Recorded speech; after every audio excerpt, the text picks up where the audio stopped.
నిజానికి విష్ణువు యొక్క స్త్రీ స్వరూపమే అమ్మవారు, అమ్మవారి యొక్క పుంస్వరూపమే విష్ణువు. విష్ణువు అమ్మవారు ఇద్దరు ఉండరు. మీరు అందుకే బాగా గమనించండి. రుద్రాణి, రుద్ర అంటే శివుడు, రుద్రాణి పార్వతీదేవి. శంభు శాంభవి, శంభు అంటే శివుడు, శాంభవి పార్వతి.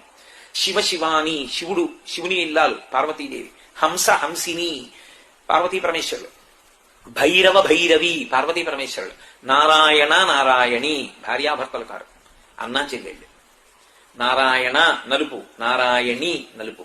నారాయణ దేవకీ వసుదేవులకు పుడితే నారాయణి అక్కడ యశోదానందులకు పుడుతుంది. యశోదానందుల దగ్గర నుంచి ఆవిడ దేవకీ వసుదేవుల దగ్గరికి వస్తుంది, ఈయన నంద యశోదల దగ్గరికి వెళ్తాడు. ఇద్దరు ఒక్కసారే పుడతారు, అన్నా చెల్లెళ్ళు అవుతారు.